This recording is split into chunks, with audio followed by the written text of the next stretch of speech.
Chegando agora, acompanhando um pouco do que eu estava discutindo aqui, conversando com o Denis Medina, queria trazer esse ponto até para entender um pouco mais da sua opinião, né? Lula entra num terceiro mandato com uma economia muito diferente do que ele encontrou lá atrás. Não só Brasil, o mundo como um todo, né? Essa diferença em relação aos próprios, né, países aí desenvolvidos com inflações altas, política de juros, políticas monetárias diferenciadas.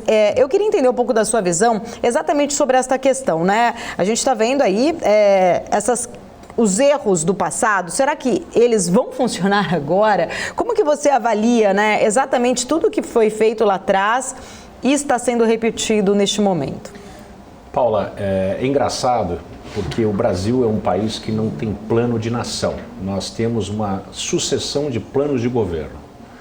Quer dizer, além de ter Bolsa Família, que é uma coisa que ficou incrustada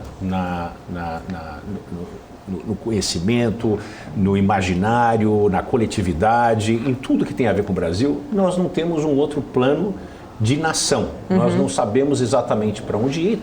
Cada 4 anos, quando se muda o governo, a gente tem esse negócio de desinfectar o que o outro fez, tá certo? Isso é uma marca de país subdesenvolvido, isso é uma marca de países onde as instituições são muito fracas, que depende do homem ou da mulher na cadeira.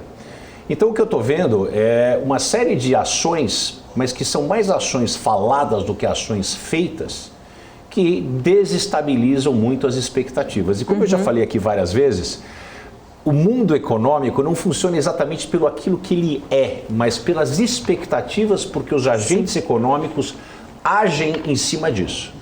Então esse começo atrapalhado, né, do governo, o terceiro mandato Lula, é atrapalhado mesmo, mas ele é muito mais atrapalhado por falas desconexas e eu acho que até mesmo elas não foram articuladas conjuntamente como o que nós vamos falar. Então a gente tem que separar uma coisa da outra, tá certo?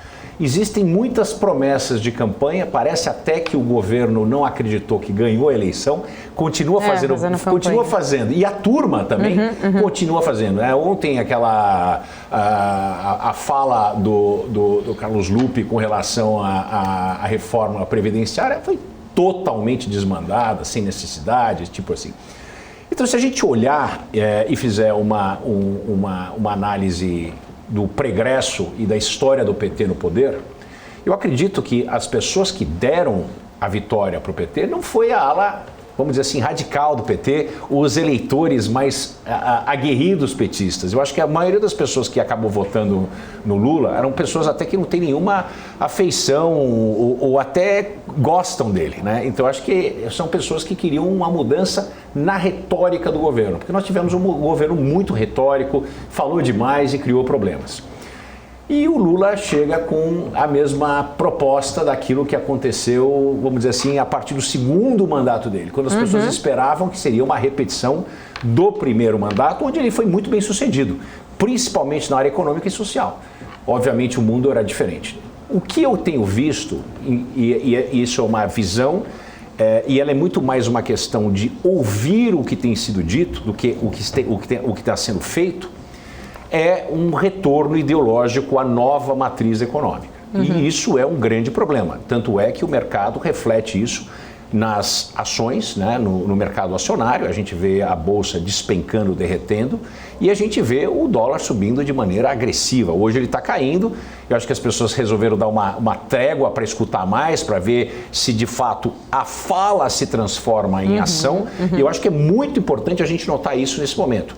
Fala é uma coisa, ação é outra. Eu vejo o Lula e, vamos dizer, esse grupo de ministros, porque nós estamos falando de uma tribo, né? São 37, é um povoado, né? Sim. 37 ministros é um povoado. Então o que eu vejo? Eu vejo que eles estão falando de uma maneira desordenada. Eu acho que não houve uma reunião com todos eles, até nem todos os ministros foram empossados até agora. Então a gente não tem aquela história do condão que a gente vai rezar por essa cartilha, as palavras têm que ser medidas. Aquilo também não aconteceu com o Bolsonaro. Inclusive, até o próprio presidente saía do condão da política que era traçada por ele mesmo. Então, esse tipo de coisa, a gente tem que separar muito aquilo que é dito daquilo que é feito. A minha visão é essa.